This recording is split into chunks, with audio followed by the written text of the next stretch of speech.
It is 2953 of the Third Age. Erebor has been reclaimed. Sauron has fled from Mirkwood into Mordor to begin his pursuit for the One Ring. And the last meeting of the White Council has tasked Gildor Inglorion with assembling a fellowship to stop Umbarian pirates from assembling ancient artifacts from a Second Age prophecy.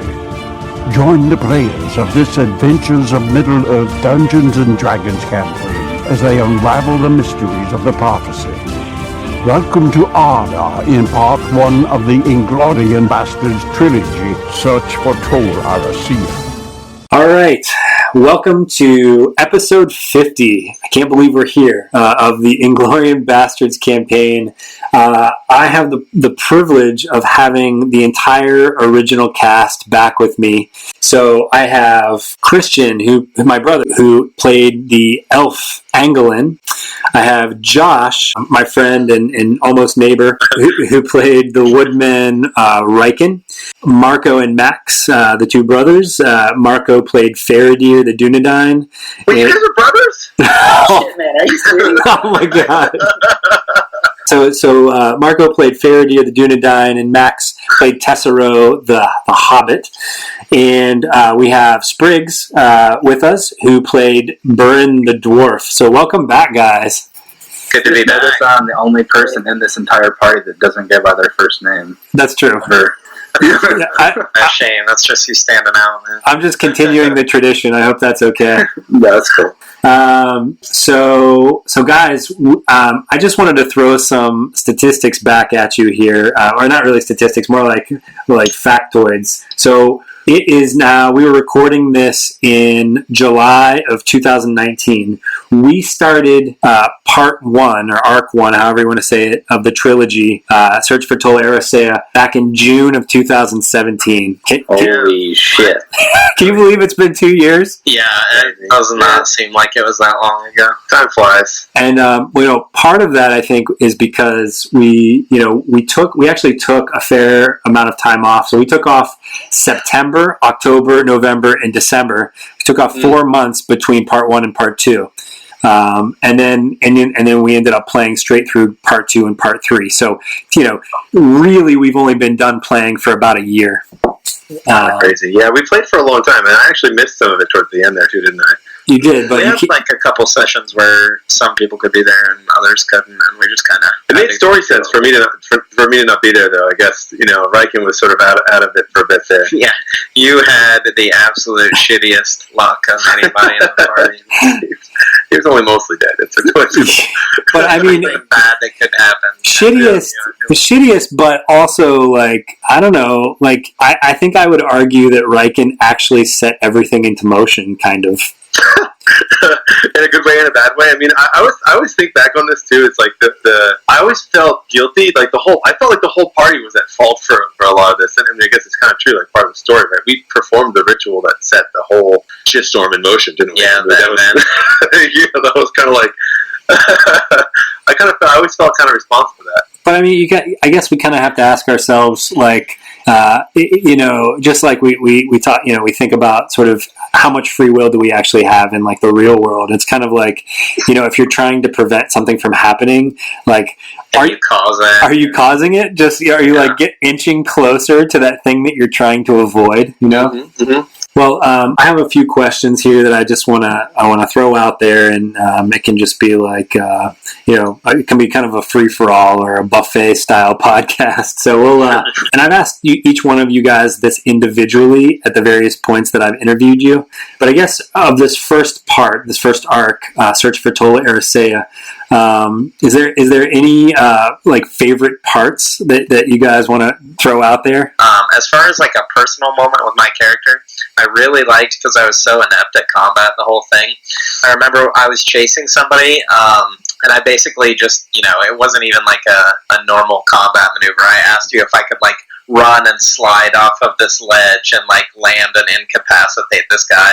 And you were basically yeah, it's gonna take a pretty good roll though. And I just remember nailing the roll, and it was so surprising because I had been so lackluster prior to that. So I really enjoyed that moment. That was pretty early on, actually. So we weren't sure how the characters were going to end up at that point, I think. Yeah.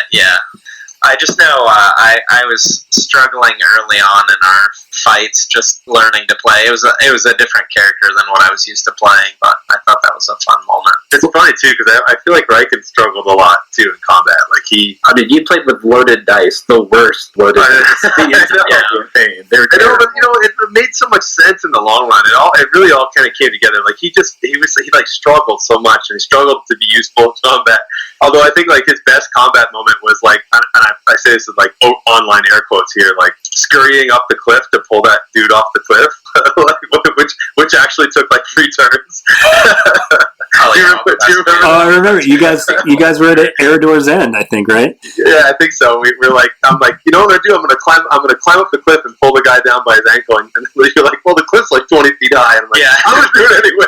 Half movement speed over 3 turns. We're gonna do it. I think for Vernon, it wasn't even like a single moment. It was like playing this almost real story or like history of this forgotten character. Vernon definitely had a cool arc too. Yeah, the character building behind him, there's so much depth to it, and it's not even all revealed yet, and that's what's so great about it. Yeah, I agree. I think that kind of like applies to the whole campaign in general. Like I felt like the whole campaign kind of came across as like a forgotten tale. Like that's a credit to you, Jared, for fitting it in so well. I mean, I think you fitted into the existing lore so well that at the end, in particular at the end, it kind of came across as this great tale that happened that no one ever really told anybody about. Like in the history of Middle Earth, like no one ever really spoke of this thing that happened because it kind of always just happened behind the scenes, even though it was pretty epic in the long run. Doesn't it? It makes you wonder on all those those gaps that Tolkien left, like how many of these adventures actually happen. Yeah, and I think that's great. The way that you set up your story too is like Tolkien stories have a knack for like leaving you wanting more, or like more tidbits about certain characters or what certain adventures might have been. And I think there was a lot, especially with the characters that some of these guys developed, and there was just a lot of breadcrumbs that made you want more, which we get down the line with the second, third installment. But yeah, for sure. So I got to be honest. I've started thinking like prequel. So like we're we're just finishing the first arc. We have 2 more arcs to go, so another 100 episodes probably. And I'm already thinking like, we just scratched just the tip of Pterodon and who he was and how he even came to this knowledge of his wager. And there couldn't be a better time to play a prequel than maybe when the Amazon series that is set in the Second Age comes out. I'm just to let you guys know, I'm already thinking of this like a year or 2 down the line. Yeah. Just the recruiting pitch. I'm going to just expand that first question. So in case anybody else wants to chime in, I asked about sort of favorite parts, but you could expand that. Favorite battles, favorite NPCs, favorite items, anything you want to, if there's something that maybe you haven't gotten a chance to talk about or something that had just come to mind. My bitch was the best NPC. Your bitch. Grimwald was the best NPC of the game. I don't know. I'm all in on Goldberry and Tessero. Marco. Fanfic. Marco, go ahead. I remember, what's his name? Griswold? Grimwald. I remember Grimwald like bited me 20 times or something. Oh no, that was was that Tarminoth or was that Griminoth? It was both of them, because he turned into Tarminoth after we killed the first Tarminoth. Yeah, yes, he did. Yeah. I was bit like 20 times. It was only the last time that I got infected. Yeah. I was so happy. I think Riken was like the only one that never got infected, right? Yeah, he was the only one that didn't get bit or infected in some way. I think just bit. I have to ask, was that whole thing fleshed out before Grimwald became my little... Yeah, so the idea originally was to infect one of you in the original battle. And when it didn't happen, I remember talking to Vic right after that. Grimwald did, your squire, I should say. You called him your bitch, which I'm really nervous about on this podcast, I'll be honest. But anyway, so he was your squire officially.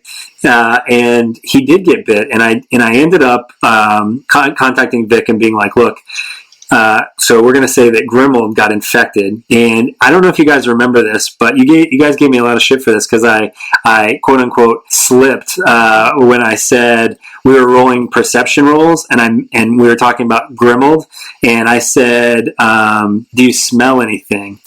Do you guys remember this? And you guys were like, "What do you mean smell? Ha ha!" Like what were you thinking? So very early on, like he was transforming already at night when you guys would be asleep. He would go out and be infecting people, right? Like that was the plan.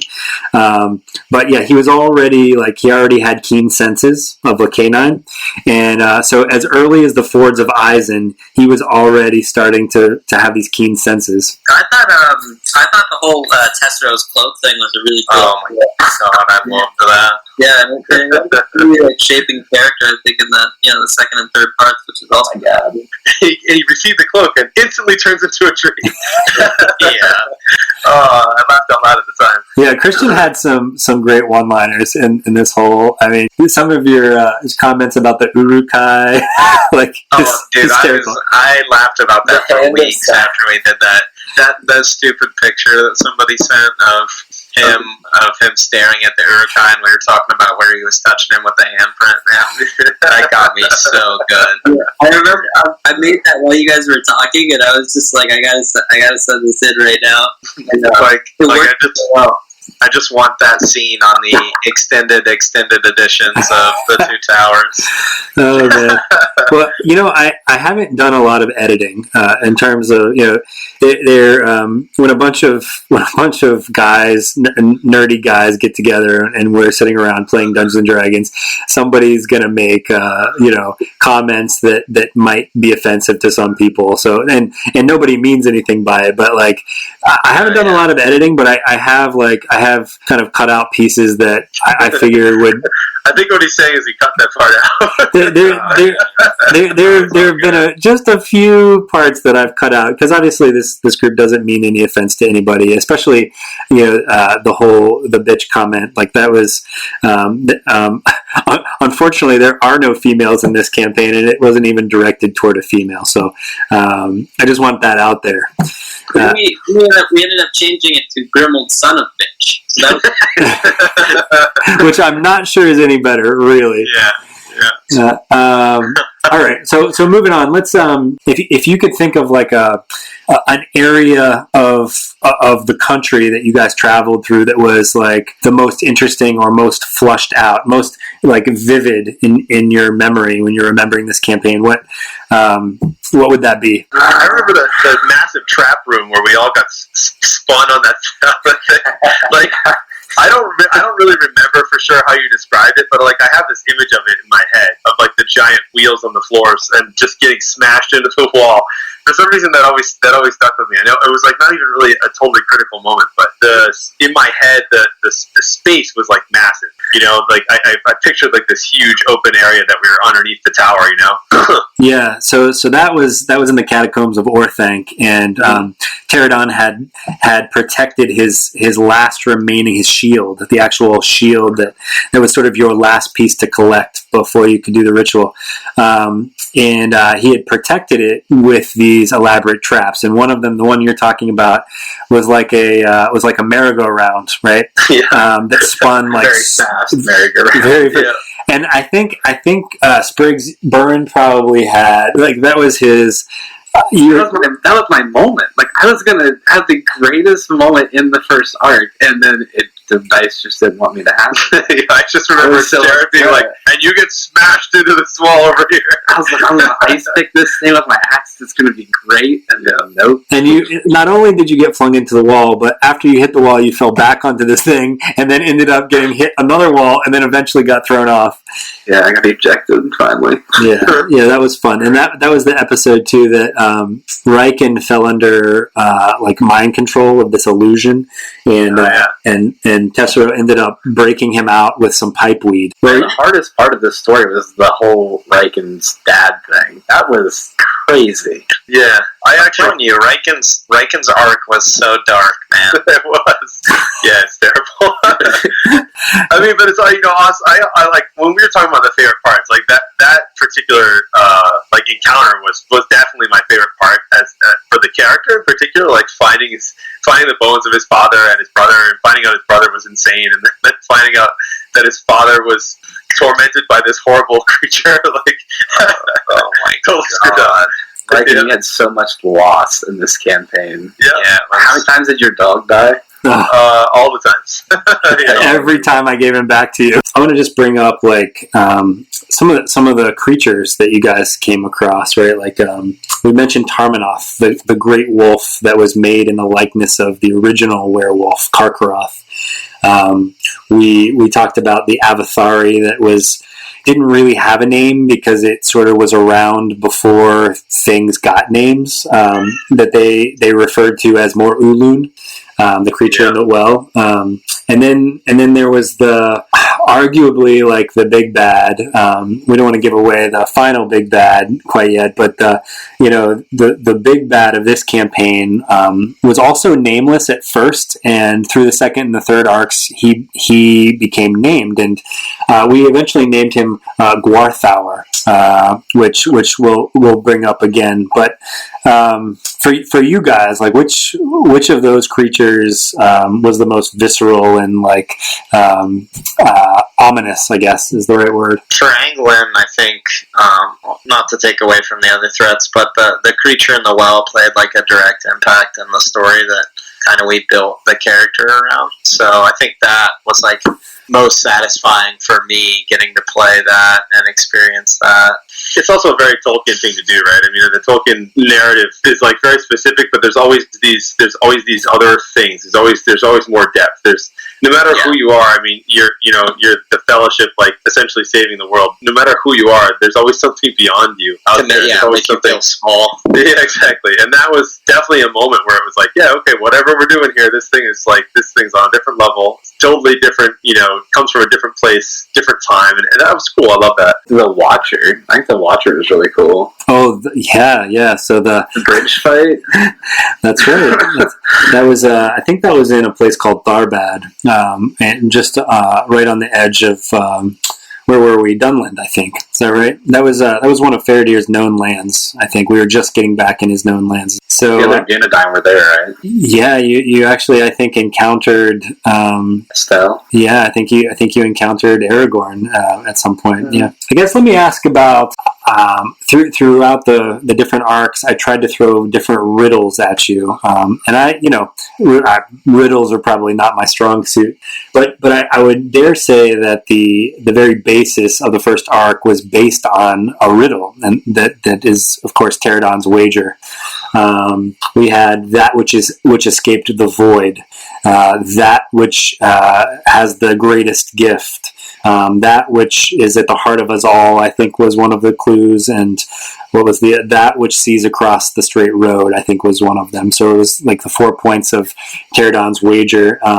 I'm curious, how long it took you to figure it out, and was there any one particular clue that sort of tipped you off to one of the pieces of the wager? Maybe I'm misremembering, but I feel like we did a pretty good job, like picking up at some point. It kind of dawned on all of us what was going on. Maybe I'm just like misremembering it though. But I think I remember picking up on one or two of them early on, but some of them are a bit more fuzzy.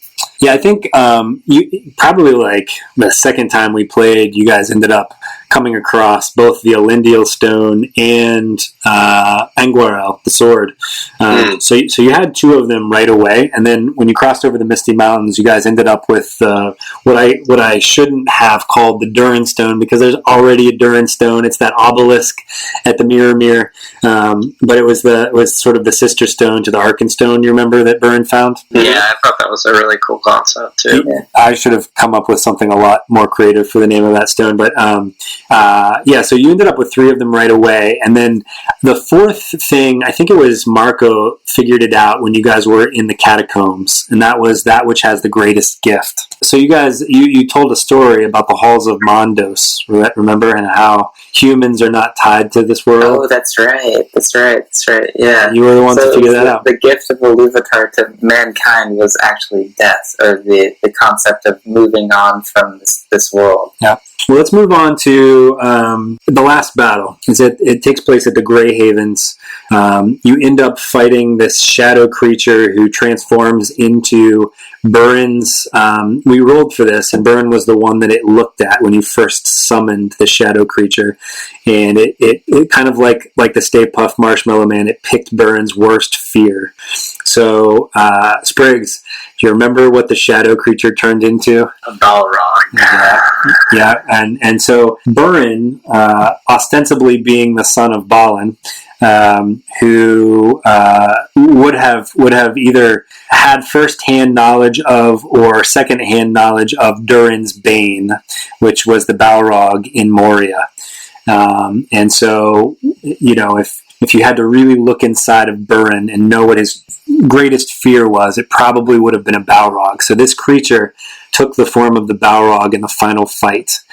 And you got a clue as to how to close this portal to Tol Eressëa. You knew you had to close this portal, and you knew you had to put an end to this Balrog in the shadow. And so, what do you remember about that final battle? I remember jumping in. That's all I remember. And So I remember at some point I don't even think it was the right choice to be honest. But I was just committed. I was like, I'm going in there, I guess.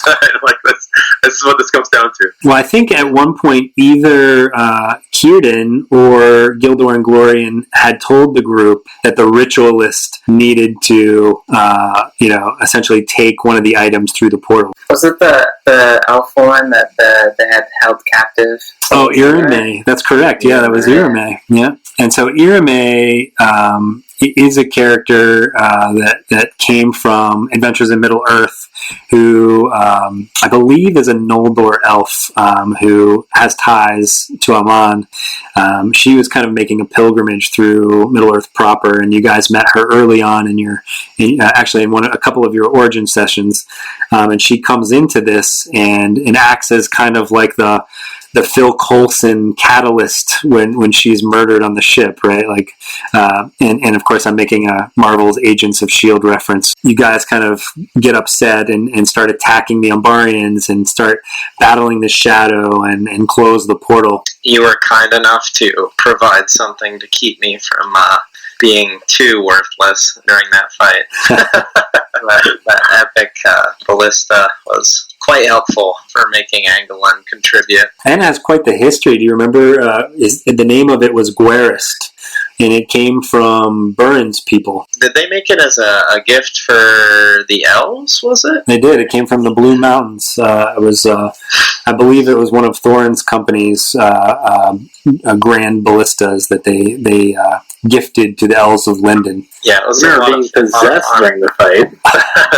and I remember that my helm actually came in handy because it was fire resistant. That's right. You had an ancient dwarven helm, which the dwarves of old used to wear into battle against some of the first dragons, right? The fire drakes. Yeah. At the end of the battle, we have the Umbarians defeated. We have the portal closed. We have the shadow, we think, defeated. And you guys are sort of licking your wounds. And Gildor and Inglorion and Círdan sort of bring you in, and they say, your friend has gone on to Tol Eressëa. He is basically taken a shortcut, if you can call it that, through this portal that you guys have opened by doing the ritual, and he was stranded over in Tol Eressëa. It's actually much more complicated than that, and we'll find out more about that in part 2. But you guys decide to get on a ship and sail across the straight road to Tol Eressëa. And during the battle, Círdan actually whispers 2 words. They were Dagarath and Mormagil. And at the time, did you guys know what either of those were? I think I had an idea. I had heard Mormagil before, I think, but the other I was pretty in the dark about. People thought I was the return of the Mormagil. Well, it was, the second campaign is called Rise of the Mormagil, and, I don't want to ruin anything, but, it it is possible to take that more than one way, because Faradir had a black blade, right? And that's what Mormagil means, is the black blade, right? So it could have been a reference to Turin Turnabar. It could have been that you were being called the new Mormagil, right? I don't want to give anything away. Yeah, tune in to find out. Going forward in part 2, Rise of the Mormagil, I believe the only person that sat out so far was Christian, Angelin's character. It was Anglin, yeah. He ended up going back and studying some of the libraries and some of the ancient tomes and stuff. So the stone from Elistirion, the Elindial stone, was tasked in your care, right? It was given to you for, eventually it actually does sail across the straight road with, I believe, Elrond, finally. And we will learn much more about all of the other characters going forward in part 2, Rise of the Mormagil. So thank you guys for coming. I appreciate you taking the time to 2 years later recap this. All right, guys. Good night. Have a good one, man. Night. Thanks. Let me know when it's time for the prequel. All right. That's right. Though this marks the end of the episode, the road goes ever on. Until next time, join us at longwinded.one and consider giving us a review on Apple Music, Spotify, or really whichever platform you choose.